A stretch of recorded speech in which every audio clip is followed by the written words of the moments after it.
고작 7만 원 때문에 한 여성이 처참한 모습으로 세상을 떠나갔다.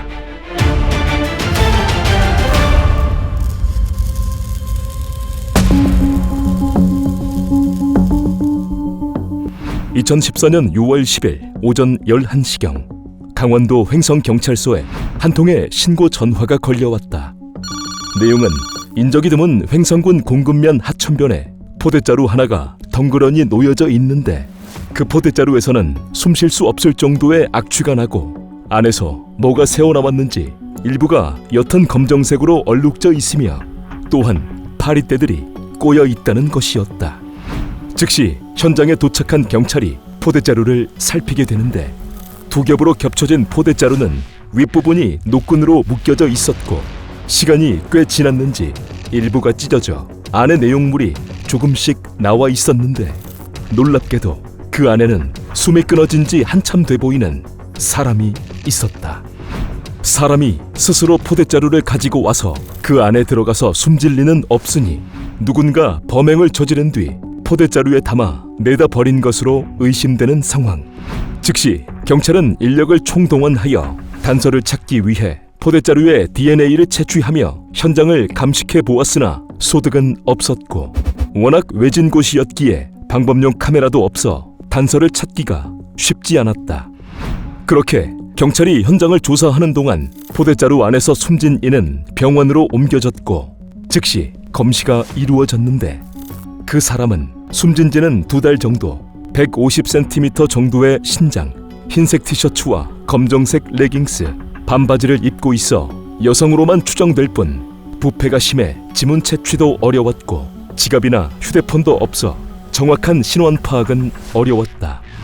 곧바로 변사자의 신원 파악을 위해 부검이 진행되었고 한편 경찰도 기다릴 수만은 없어 변사자의 신원 파악에 나섰는데 소지품이 없었기에 경찰은 변사자가 입고 있던 옷의 매장들을 찾아다니며 과거 누군가 동일한 옷을 구입한 적이 있는지를 파악하게 된다. 그러다 어느 매장에서 3개월 전 한 여성이 동일한 옷을 구입하며 이름과 전화번호를 남긴 것을 알게 되었고 그 무렵 변사자가 과거 포항에서 어깨 수술을 받았었다는 부검 소견이 전해졌는데 이에 경찰은 의류 매장의 인적 사항과 병원 기록을 대조했고 그렇게 동일인임이 확인되며 변사자의 신원이 밝혀졌다. 그녀는 홍천에 거주하며 읍내의 다방에서 일하는 44살의 은미 씨.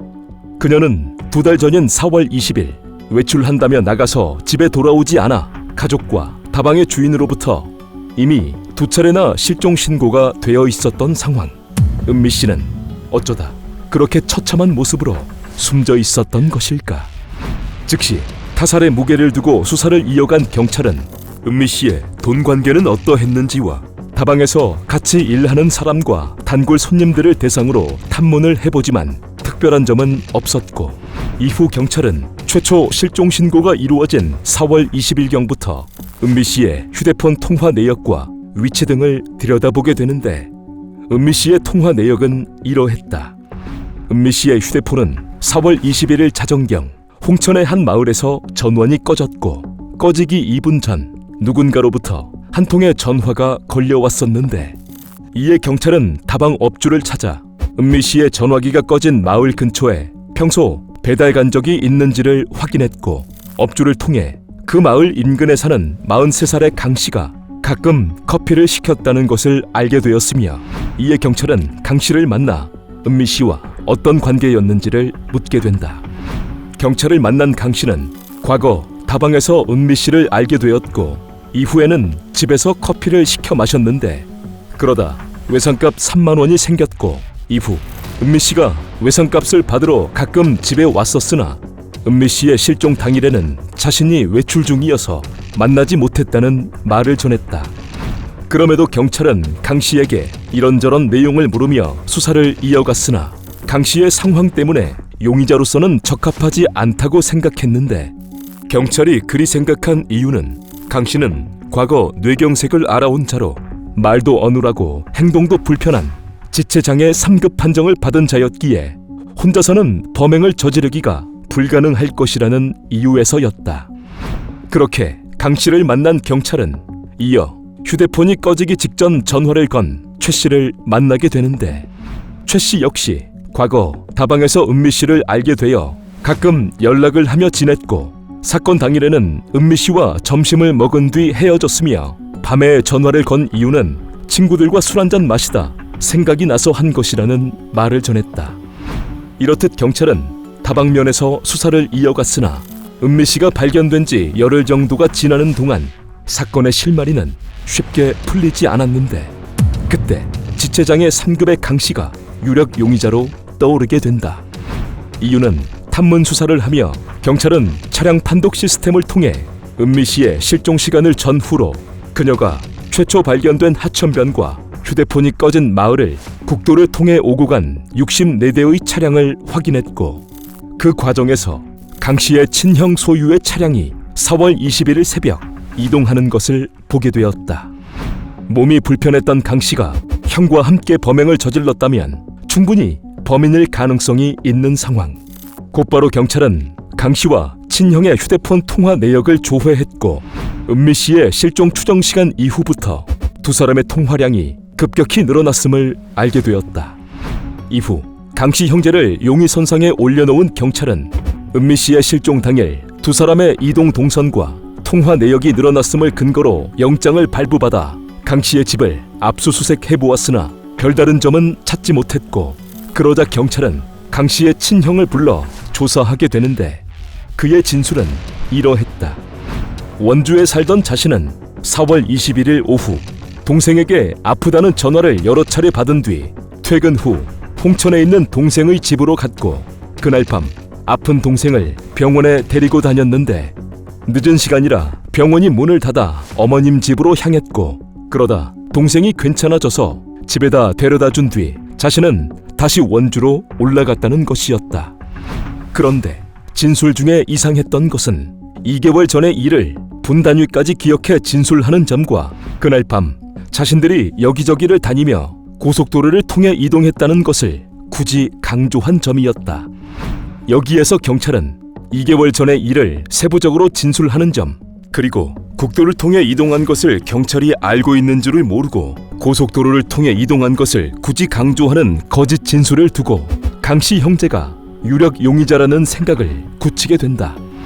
이어 경찰은 동생 강 씨는 어떻게 진술하는지를 보기 위해 조사해 보았으나 역시 진술은 형과 같았고, 두 사람의 거짓 진술에 경찰은 거짓말 탐지기를 하게 되는데, 지체장애였던 동생에게는 할 수 없어 먼저 형에게 거짓말 탐지기 조사를 해보지만 조사 결과 판단 불능이 나왔다. 심증은 있으나 물증이 없어 자백이 필요한 상황. 먼저 경찰은 동생 강 씨를 불러 평소 형이 너를 위해 그렇게 고생했는데 지금이라도 사실대로 말해야 형이 감방에 가지 않는다 라는 식으로 말하며 설득했고, 이에 강 씨는 형은 죄가 없다고 말하며 마침내 범행을 자백하게 되는데, 그렇게 은미 씨가 발견된 지 20일 만에 사건의 전말이 밝혀졌다. 판결문에 따르면 평소 홍천의 다방에 드나들다 2014년 초 은미 씨를 알게 된 강 씨는 4월 20일 이른바 티켓을 끊어 집에서 은미 씨와 술을 마셨고, 그러다 시간이 다 되어서 은미 씨가 티켓 비용 7만 원을 달라고 요구했는데, 이때 다음에 준다는 강 씨의 말에 은미 씨가 소리를 지르며 재차 티켓 비용을 요구하자 강 씨가 화가 나서 은미 씨의 머리를 소주병으로 내려친 뒤 목을 조여 숨지게 하고 말았다. 그리고 나서는 집에 있는 포대자루에 숨진 은미 씨를 담았고, 다음 날인 4월 21일 오후 친형에게 전화를 걸어 아프다며 자신의 집으로 오게 한 뒤 상황을 설명했으며, 이를 알게 된 친형이 자수를 권유했으나 강 씨가 거절했다. 이후 강 씨의 형은 어머님과 상의하자며 동생을 데리고 어머님 집으로 향했으나 차마 말을 하지 못해 차를 돌렸고, 그렇게 집으로 돌아온 두 사람은 고민하다 4월 22일 자정 횡성군 공급면에 있는 다리 위에서 은미 씨가 담긴 포대자루를 던져버렸는데, 그렇게 시간이 지나 두 달 뒤인 2014년 6월 10일 지나가는 행인에게 은미 씨가 발견되었던 것이다. 이러한 악행을 저지른 두 사람은 2014년 7월 구속되어 재판에 넘겨졌는데 1심에서 동생 강 씨는 15년형을, 그리고 형은 징역 1년 6개월에 집행유예 3년을 선고받았다. 이때 형은 항소하지 않았으나 동생 강 씨는 선고받은 형이 무겁다며 항소하게 되는데 2심 재판부는 죄질이 매우 무겁기에 원심 형량이 무겁다고 볼 수 없다며 항소를 기각, 원심을 확정했고, 그렇게 동생 강 씨는 2014년에 15년형을 선고받았으니 만기 출소한다면 2029년에 출소할 예정이다.